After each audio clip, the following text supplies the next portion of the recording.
Basically डिओपोली में हम पढ़ते क्या क्या है, हम पढ़ते हैं कुर्नो के बारे में, चैम्बरलिन के बारे में, बर्ट्रैंड के बारे में और एचवर्थ डिओपोली मॉडल के बारे में। चलिए स्टार्ट करते हैं हम कुर्नो के डिओपोली मॉडल को। अगस्तीन कुर्नो ये फ्रेंच इकोनॉमिस्ट थे। ये पहले व्यक्ति थे जिन्होंने डिओपोली मॉडल को 1838 में डिस्कवर किया, 1838 में। अपने मॉडल को समझाने के लिए, साबित करने के लिए उन्होंने ये कुछ चीज़ें मानी, अज्यूम की। फर्म में 2 फर्म थे, 2 फर्म्स। हर फर्म का एक आर्टिशियन मटेरियल होगा, water as well, artesian mineral होगा जिसमें कि वाटर भी शामिल रहेगा। दोनों ऑपरेट करेंगे जीरो मार्जिनल कॉस्ट पे, दोनों फर्म जीरो मार्जिनल कॉस्ट पे ऑपरेट करेंगे, यानी कि मार्जिनल कॉस्ट उनका क्या रहेगा, जीरो आ रहा है। ठीक है।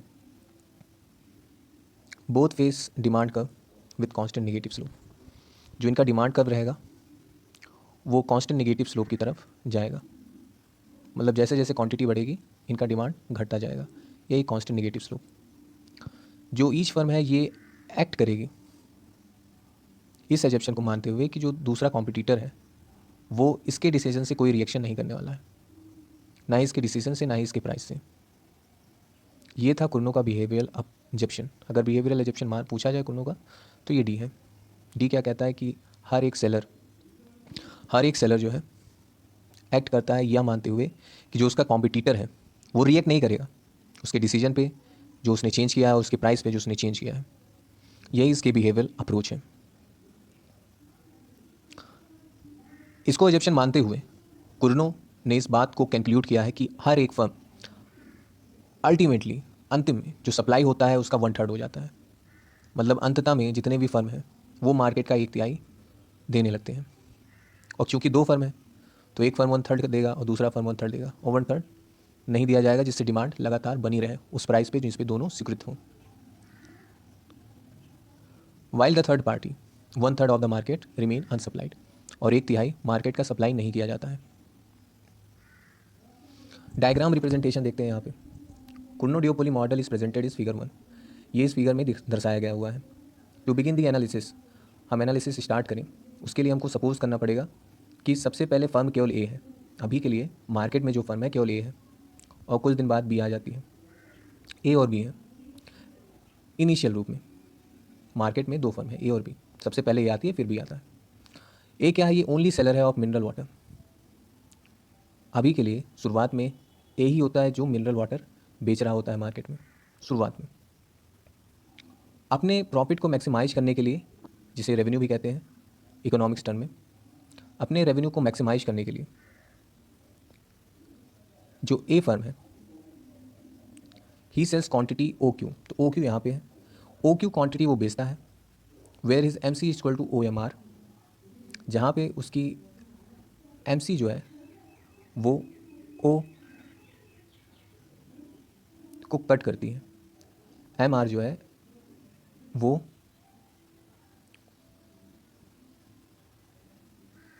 लिखा हुआ है his M C equal to O M R. M C यानी मार्जिनल कॉस्ट, ये जीरो है, ओ एम आर नहीं लिखा हुआ है। M C equal to zero इसका एजप्शन ही था, तो मार्जिनल कॉस्ट पानी को पैदा करने में उसका जीरो लग रहा है। और M R at price O P T, O P two जो प्राइस है ओ पी टू पे रखा गया है, ओ से पी टू, ये इसका प्राइस है। इसका जो प्रॉफिट है वो है O P two P Q, यानी इतना, ये पूरा इसका प्रॉफिट है।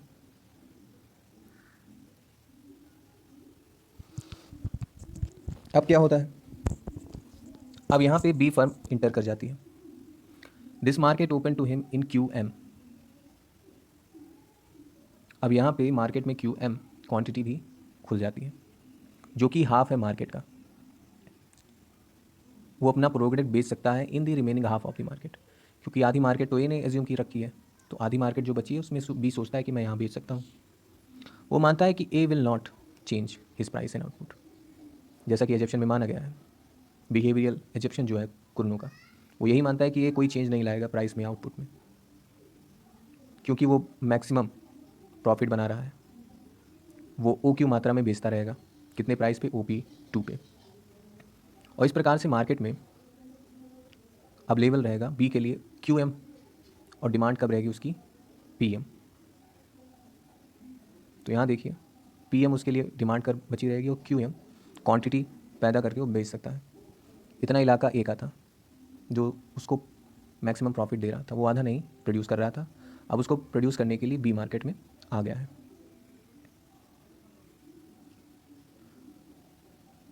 To get maximum revenue, B जो है वो ON मात्रा में बेचेगा, और P1 प्राइस पे जो उसका टोटल रेवेन्यू आएगा वो QRP-N होगा। यहाँ पे ध्यान रखने की बात है, जो बी सप्लाई करेगा वो QN के ही बराबर रहेगा, जो कि होगा 1/4, यानी कि आधे का आधा। जो उसके पास मार्केट है उसका वो आधा प्रोड्यूस करेगा। जैसे कि ए कर रहा था, उसके पास इतनी मार्केट थी, पर वो मार्केट का हाफ कर रहा था, और बी क्या कर रहा है? उसका भी हाफ कर रहा है। अब बी के एंट्री से क्या होगा? जो प्राइस होगी गिर जाएगी OP1 पे, तो बी क्या करेगा? एक्सपेक्टेड प्रॉफिट गिर जाएगा उसका भी, OP1 PQ पे आ जाएगा इस सिचुएशन से। अब ऐसी सिचुएशन में ए अटैम्प्ट करेगा एडजस्ट करने को अपने प्राइस को और आउटपुट को, जो कि कंडीशन चेंज हो गई उसके हिसाब से। वो मानेगा कि बी नहीं चेंज करेगा अपना आउटपुट और प्राइस, जैसे कि वो मैक्सिमम प्रॉफिट पा रहा है। फिगर में देखें तो ये था फिगर, इनिशियली ये पूरा मार्केट था, यहाँ तक बेच रहे थे ए साहब, राइट, इतना ए बेच रहे थे, बी आ गया मार्केट में, अब भी उसका आधा बेच रहा है। इससे क्या हुआ? प्राइस नीचे गिर गई, इसके प्रॉफिट में कमी आ गई। अब ए सोच रहा है कि मुझे भी प्राइस में और आउटपुट में चेंज लाना चाहिए। सो इसके हिसाब से ए क्या मान लेता है? वो 1/4 मार्केट का बेचेगा, बी ऐसा वो मानता है, और उसके पास 3/4 मार्केट का है, यानी कि एक में से आप 1/4 माइनस कर दीजिए तो हमारे पास 3/4 मार्केट का हिस्सा है। अपने प्रॉफिट को मैक्सिमाइज करने के लिए जो सप्लाई है 1/2, क्योंकि उसके पास अब 3/4 मार्केट है, इसका ये हाफ प्रोड्यूस करेगा मार्केट में, यानी कि 3/8 ऑफ द मार्केट। एज का मार्केट जो है वो गिर जाएगा 1/2 से 3/4। पहले मार्केट का वो 1/4, 1/2 प्रोड्यूस कर रहा था, अब कितना प्रोड्यूस करेगा? 3/8। ये भी मार्केट जो उसके अवेलेबल मार्केट है उसका हाफ है ये। अब यहाँ पे B turns to react, B react करेगा। कंसीडर कुर्नो का एजप्शन मानते हुए B assumes that A will continue to supply at 3/8। वो फिर से मानेगा कि बी ए जो है वो 3/8 पे प्रोड्यूस करेगा मार्केट की, and market opens to him equals to, अब जो मार्केट उसके लिए अवेलेबल है बी के लिए वो है 5/8। पहले कितना था? 1/2 था, कितना प्रोड्यूस किया उसने? 1/4। अब बी के पास 5/8 है, तो कितना प्रोड्यूस करेगा वो? 5/16। तो इस ऑर्डर में मैक्सिमाइज करने के लिए प्रॉफिट को बी की जो नई कंडीशन होगी सप्लाई की वो 5/16 रहेगा। अब ये पुनः ए के लिए हो जाएगा कि वो अपना रीप्रेस करे सिचुएशन को और एडजस्ट करे अपने प्राइस और आउटपुट को अकॉर्डिंगली। ये जो प्रोसेस है एक्शन और रिएक्शन का, ये तब तक चलता रहेगा, ये चलता रहेगा सक्सेसिव पीरियड के लिए, और इसी प्रोसेस में ये continue to lose his market in से, और ऐसे में ए का जो मार्केट है वो घटता जाएगा और बी का बढ़ता जाएगा। B continues to gain, finally the situation will reach, ऐसी सिचुएशन आ जाएगी जब मार्केट शेयर जो होगा वो 1/3 हो जाएगा। जो फर्दर अटैम्प्ट होंगे आउटपुट को प्रोड्यूस करने के लिए, आउटपुट को एडजस्ट करने के लिए, वो सेम रिजल्ट होंगे। जो फर्म होगा देयरफॉर वो अपनी इक्विलिब्रियम पोजीशन पे आ जाएंगे, जहाँ पे हर एक सप्लायर को 1/3 मार्केट की पूर्ति करनी होगी, और क्योंकि दो ही हैं तो 1/3 प्रोड्यूस कर रहे हैं तो 1/3 बच जाएगा जो नहीं प्रोड्यूस होगा, क्योंकि मार्केट में उनको अपना प्रॉफिट मैक्सिमाइज रखना है। तो ये कुछ कैलकुलेशन है। The equilibrium of firms according to Cournot model has been presented in the table. Firm A थी, उसके पास पूरी मार्केट थी, उसने हाफ प्रोड्यूस किया। फर्म बी आई, उसके पास हाफ मार्केट थी, उसने 1/4 प्रोड्यूस किया। दूसरे पीरियड में उसके पास इतना मार्केट था, सॉरी 1/4 मार्केट उसका चला गया था, तो अब उसके पास इतना बचा। सिमिलरली यहाँ पे भी हुआ, फिर यहाँ, फिर यहाँ, और जब आप ऐसे इस कैलकुलेशन को करते जाएंगे, मतलब जितना मार्केट अवेलेबल है उसके लिए प्रोड्यूस करने का, उसका हाफ करते जाएंगे, तो आप ऐसी सिचुएशन पे आ जाएंगे 1/3। तो कुर्नो का जो मॉडल था, राइट, सोल्यूशन इज स्टेबल के हिसाब से स्टेबल सिचुएशन है 1/3 पे for giving the action and reaction. ये पॉसिबल नहीं है कि दोनों जो सेलर हैं वो इंक्रीज़ करें देयर मार्केट शेयर। प्रॉफिट बढ़ाने के लिए या फिर प्रॉफिट बनाए रखने के लिए वो अपने मार्केट शेयर को नहीं बढ़ाएंगे, घटाएंगे, और ऐसी सिचुएशन पे आ जाएंगे जहाँ पे दोनों को मार्केट शेयर बराबर होगा और वो 1/3 पे प्रोड्यूस करेंगे। ए का जो शेयर था वो कुछ इस प्रकार से होता चला जाएगा और बी का शेयर जो है कुछ इस प्रकार से हो जाएगा, मतलब दोनों के पास हाफ हाफ मार्केट हो जाएंगे जिनका वो 1/3 प्रोड्यूस करेंगे। कुर्नो का जो मॉडल है डिओपोली का, इसको और बढ़ाया जा सकता है और जनरल इक्ली ओलिगोपोली का मॉडल इसको बनाया जा सकता है। इसको एग्जांपल के तौर पे आप इस तरह समझ सकते हैं कि 3 सेलर्स हो मार्केट में, इंडस्ट्री हो, और जो फर्म है विल बी इक्विलिब्रियम, वो इक्विलिब्रियम में होगा जब हर एक फर्म 1/3 मार्केट में बेच रहा है। जो 3 सेलर्स हैं टुगेदर वो 3/4 मार्केट का प्रोड्यूस करेंगे और 1/4 ऑफ द मार्केट नहीं सप्लाई करेंगे मार्केट में। और जो फार्मूला है determining the share of each firm oligopolies market में, Q minus F minus N+1 है, जहाँ पे Q जो है मार्केट साइज है, N नंबर ऑफ सेलर्स है।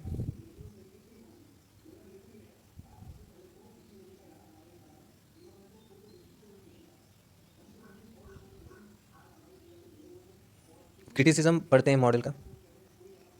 हालांकि जो कुर्नो का मॉडल है ये याइल्ड करता है स्टेबल इक्विलिब्रियम, ये भी क्रिटिसिज्म से बचा नहीं है। किस चीज़ पे इनका क्रिटिसिज्म होता है? इन्होंने माना है बिहेवियरल एजप्शन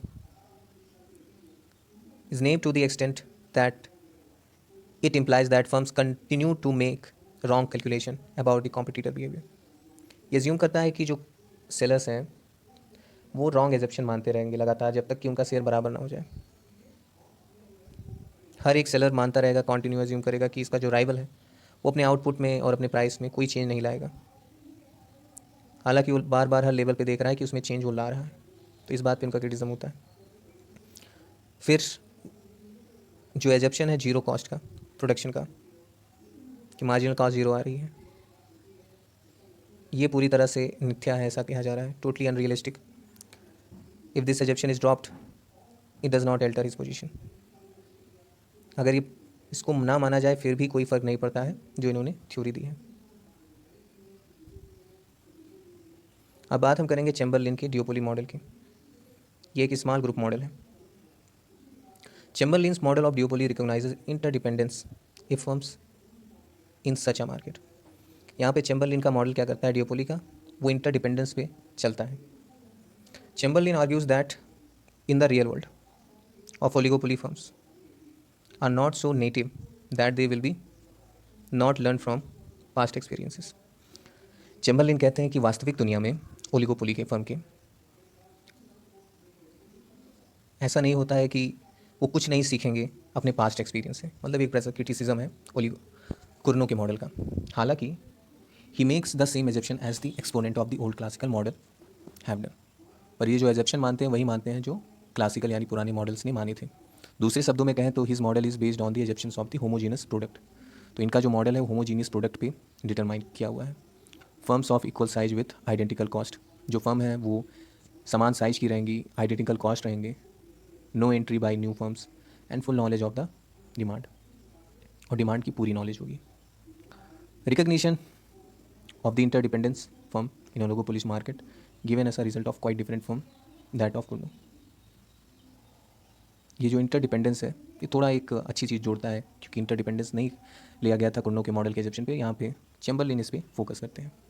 चैम्बरलिन कहते भी हैं कि जो फर्म है ये अवेयर है पूरी तरह से कि जो उनका आउटपुट है, प्राइस डिसीजन है, वो इन्वाइट करेगा रिएक्शन को, इसीलिए he goes not visualize any price war in, और इसलिए किसी प्राइस वॉर को वो अपने मॉडल में नहीं दर्शाते हैं। जो ओलिगोपोलिस मार्केट है, he also rules out the possibility of firms adjusting their outputs over a period of time and thus reaching the equilibrium at an output level lower than what would be reached under monopoly। वो इस बात की possibility of firms की बात करते हैं, वो ऐसे एडजस्ट करेंगे अपने आउटपुट को कुछ पीरियड ऑफ टाइम के लिए कि वो ऐसे इक्विलिब्रियम पे पहुंचेंगे, आउटपुट लेवल पे पहुंचेंगे जो कि बहुत कम होगा एक मोनोपोली से। जाहिर सी बात है, ओलिगोपोली है तो जो फर्म होंगे मोनोपोली जितना नहीं प्रोड्यूस करेंगे, तो वही बात ये भी कर रहे हैं। अगर हम बात करें चैम्बरलिन के हिसाब से, उन्होंने रिकॉग्नाइज किया है पॉसिबल साफ रिएक्शंस ऑफ ओलिगोपोलिस्ट मार्केट्स का regarding price and output manipulation would advert harmful competition among the firms in such a market and would result in stable industry equilibrium. So, क्या करेगा, ये हार्मफुल कंपटीशन स्टार्ट होने लगेंगे firms के बीच में, और जो मार्केट होगा वो ऐसे रिजल्ट करेगा इंडस्ट्रियल इक्विलिब्रियम में, जैसे कि मोनोपोली हो गया, मोनोपोली आउटपुट, मोनोपोली प्राइस और monopoly output. He further stated that no collusion is required for obtain this solution. उनके हिसाब से फर्म को नहीं साथ में आना चाहिए, ऐसी कोई ज़रूरत नहीं है आउटपुट या सोल्यूशन को निकालने के लिए, जो कि हमने शुरुआत में पढ़ा था मार्केट कार्टेलाइजेशन, मार्केट कार्टेल के बारे में।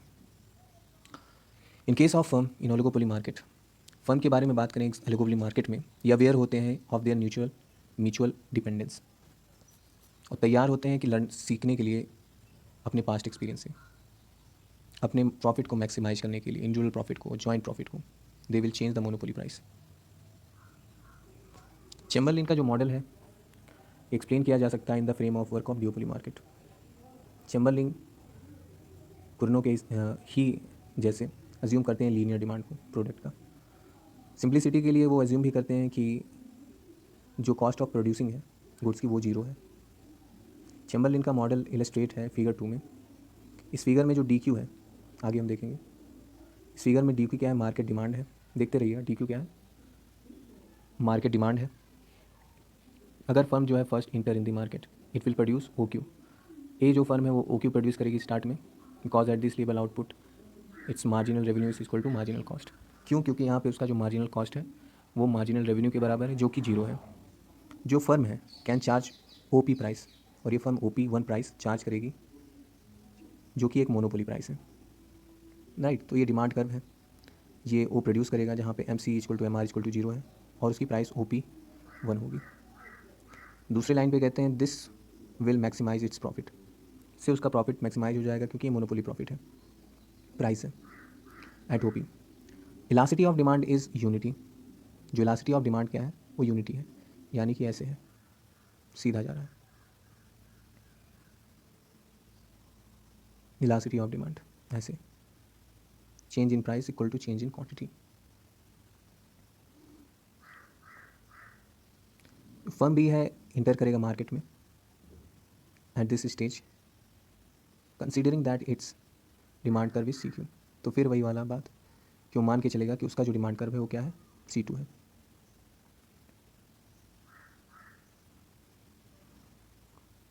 और प्रोड्यूस करेगा ओ Q1 Q2 पर। दूसरी फर्म कितना प्रोड्यूस करेगी, Q1 Q2 पर, अपने प्रॉफिट को मैक्सिमाइज करने के लिए, और प्राइस को चेंज कर देगी OP2 तक। तो यहाँ फिगर है वो चैम्बरलिन का। पहले ये फर्म आई थी,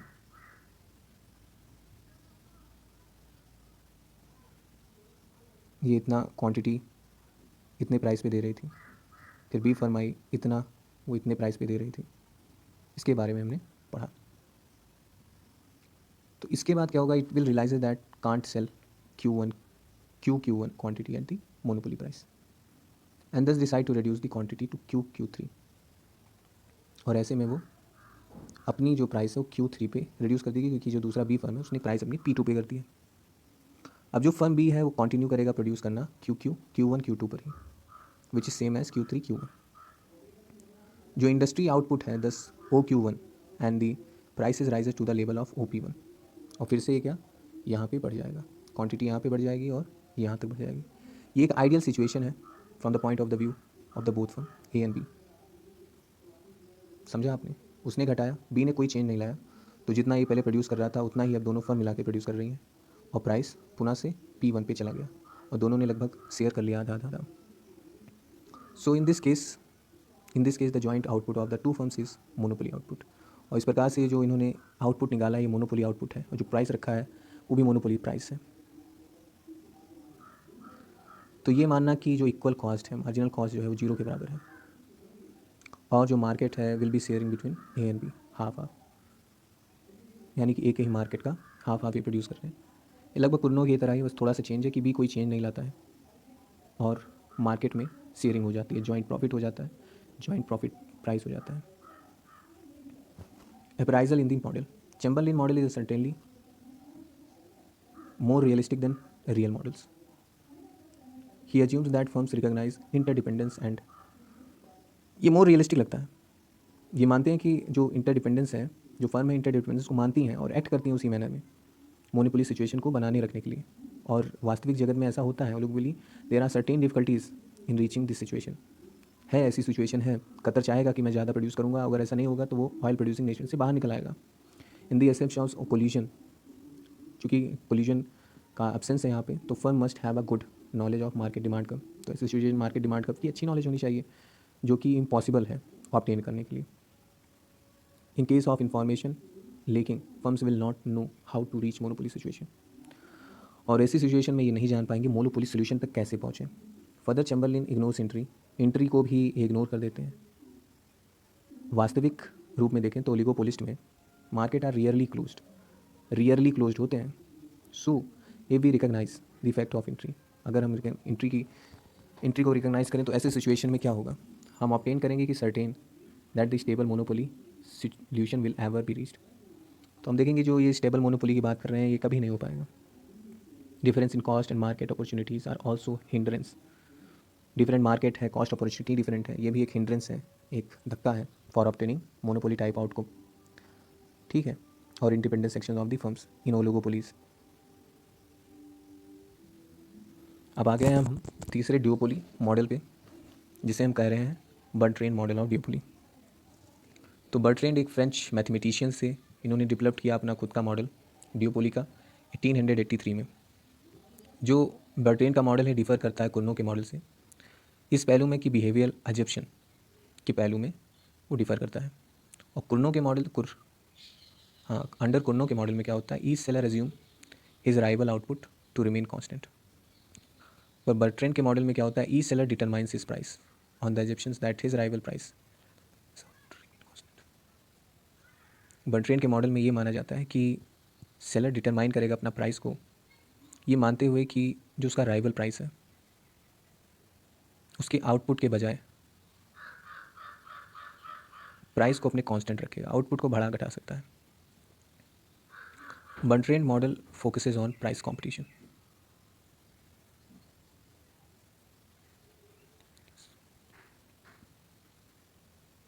बर्ट्रेंड का मॉडल प्राइस कंपटीशन पे फोकस है। His analytical tools are reaction function of the duopolist. Reaction function are derived on the basis of iso profit curve. जो रिएक्शन फंक्शन आते हैं वो प्रॉफिट आइसो प्रॉफिट कर्व के रूप से निकलते हैं। आइसो प्रॉफिट कर्व क्या होता है, ये for a given level of profit is drawn on the basis of various combinations of price changed by rival firm, he assumes. वो मानता है कि केवल दो फर्म है ए एंड बी और जिनकी प्राइसेस हैं वो मेज़र किए जाते हैं हॉरिजॉन्टल वर्टिकल एक्सिस पे। इन आइसो प्रॉफिट कर्व, ये जो है ये आइसो प्रॉफिट कर्व है, ठीक है। ये ड्रॉ किया जाता है on the basis of price के बेसिस पे दोनों फर्म के ये ड्रॉ किया जाता है। आइसो प्रॉफिट कर्व जो है दो फर्मों का ये कॉनकेव होता है to their respective prices axis. ये कॉन्वेक्स, ठीक है, कॉनकेव। जो उनकी प्राइस एक्सिस है उनसे ये कॉनकेव होता है। कॉनकेव मतलब होता है ये, कॉन्वेक्स मतलब ये।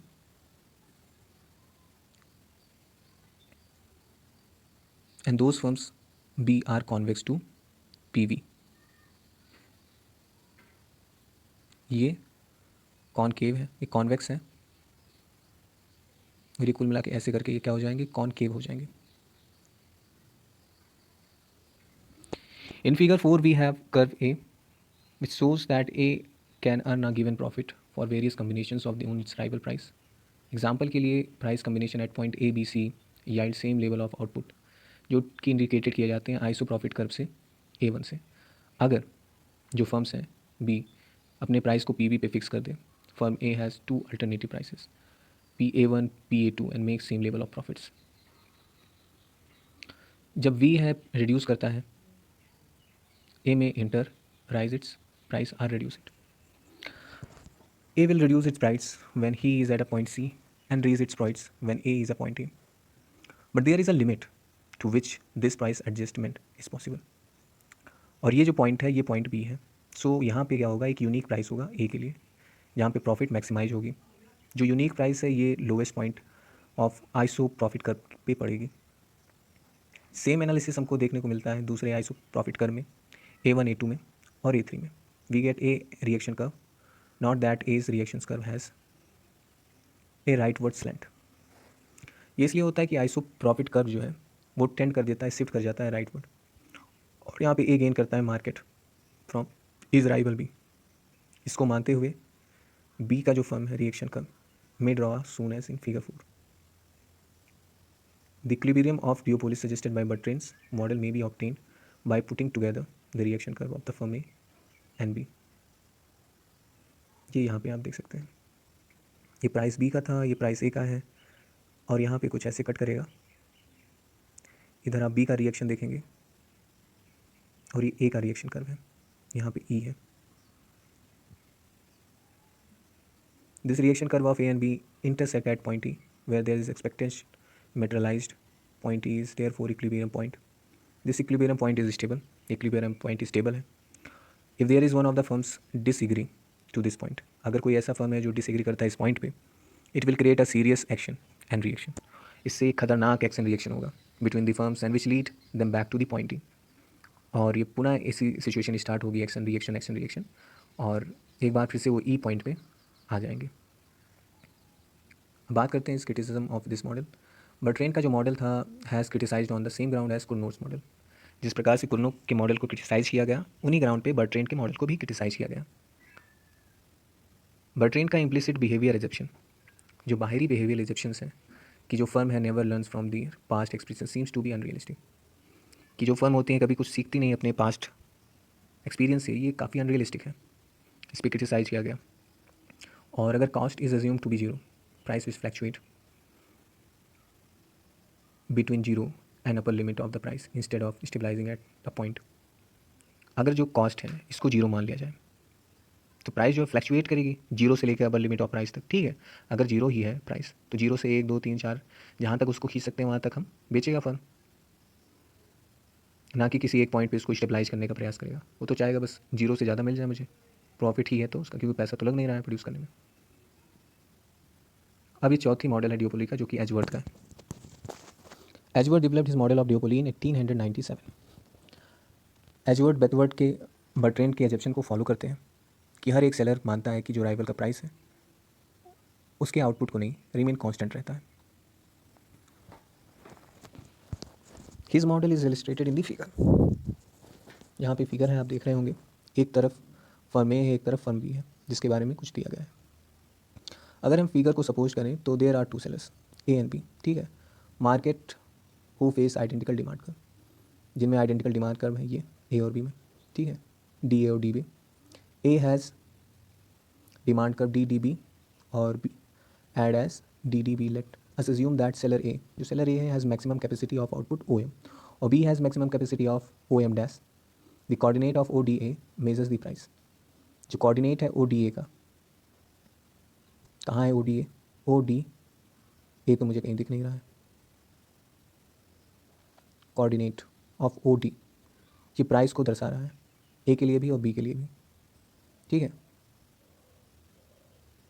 To explain Edgeworth model let us assume that to begin with किससे शुरुआत किया जाए. A is only seller in the market.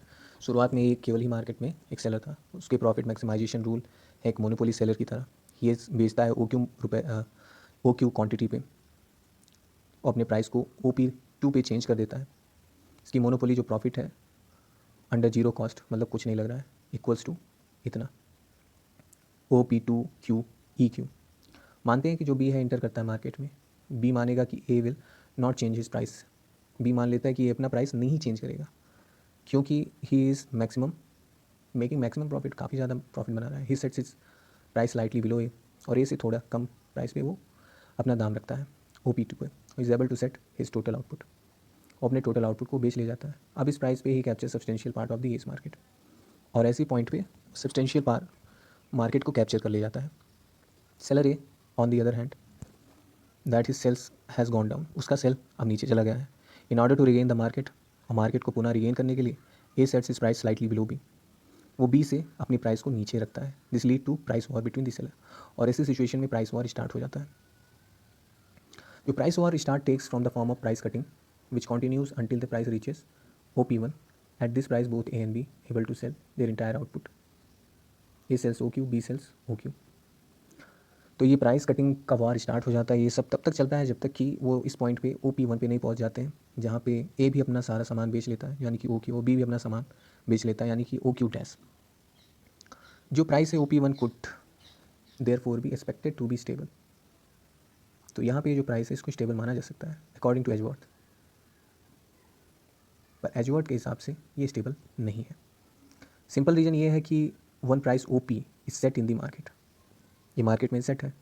The seller absorbs an interesting fact, एक इंटरेस्टिंग फैक्ट उसको पता चलता है, that is each seller realise that his rival is selling his entire output and he will therefore not change his price. कि जितने भी seller हैं वो अपने सारे आउटपुट जितना वो उत्पाद कर रहे हैं वो सब बेच रहा है, तो इसलिए वो अपने प्राइस को चेंज नहीं करेंगे। And each seller thinks that he can raise his price to OP2, और ऐसी सिचुएशन में वो अपने प्राइस को बढ़ा सकते हैं OP2 पे और प्योर प्रॉफिट कमा सकते हैं। ये जो रियलाइजेशन फॉर्म है on the basis of their action and reaction, जब इनका एक्शन रिएक्शन चलता रहता है। एग्जाम्पल के लिए let's say A takes the initiative, A ये काम स्टार्ट कर देगा, OP पे कर देगा, ठीक है। अभी मानते हुए कि ये रिटेन हिज प्राइस OP2, वो अपने प्राइस पे रिटेन कर लेता है OP2 पे। B finds that if he raises his price at a level slightly below OP2, अब भी सोचता है कि वो उतना ऊपर गया तो थोड़ा सा कम करके तो मैं भी बेच सकता हूँ। He can sell the entire output, ठीक है, at higher price than he making was greater and his profit will be higher. So therefore B raises his profit according to his plan, और इस प्रकार से B भी rise कर देता है। Now if A turns to know the situation and react, और ऐसे सिचुएशन में अगर ए चाहेगा इस सिचुएशन को जानना और रिएक्ट करेगा, A find that his price is higher than B price and his total sale has fallen. वो देखेगा कि मेरा जो प्राइस है वो तो ज़्यादा है और मेरी बिक्री भी कम हो गई है। Therefore assuming B is to retain his price, A reduces his price slightly below B price, और फिर से बी से थोड़ा सा प्राइस कम करके ए बेचना स्टार्ट कर देगा, और फिर से प्राइस वॉर स्टार्ट हो जाएगा बी और ए के बीच में। ये प्रोसेस तब तक चलता रहेगा, कभी तक चलता रहेगा जब तक price keeps moving up down between OP1 and OP2। Obviously according to Edgeworth जो मॉडल है डिओपोली का, इक्विलिब्रियम इज अनस्टेबल, ठीक है, and indeterminate since price and output are never determined. दूसरे शब्दों में कहें एजवर्थ के, there will be an indeterminate tract through which the index of value will oscillate, rhythm will be operate regularly and for an indefinite length of time. तो ये हमेशा चलता रहेगा वॉर ए और बी के बीच में। क्यों चलता रहेगा? क्योंकि दोनों इंडिपेंडेंट हैं और आउटपुट में कुछ ज़्यादा चेंज नहीं लाते हैं, प्राइस में चेंज ला के वॉर करते हैं। ये एजवर्थ का डायग्राम था, एजवर्थ का मॉडल था डिओपोली का। सो अगर इन नेट सेल बात करें, like Cournot is based on the native assumption. ये कुछ एजप्शन पे बेस्ड है कुर्नो जैसे, जैसे कि each seller continue to assume that his rival will never change his price. हर एक सेलर एज्यूम करके अपना प्राइस बढ़ाता है कि उसका राइवल प्राइस अपना कम नहीं करेगा क्योंकि वो प्रॉफिट कमा रहा है। Though they are proved repeatedly wrong, हालांकि वो बार बार गलत साबित होते हैं। पर अगर हम बात करें हॉटलिंग की, एजवर्थ मॉडल की, is definitely an improvement over the Cournot model. ये वास्तविकता में इम्प्रूवमेंट है कुर्नो के मॉडल में। In that he assumes price, जिसमें कि वो प्राइस को मानता है रेदर देन आउटपुट को to be the relevant decision variable for the sellers. अब आगे हम पढ़ेंगे कॉप डॉगलेस फंक्शन के बारे में। आज के लिए बस इतना ही।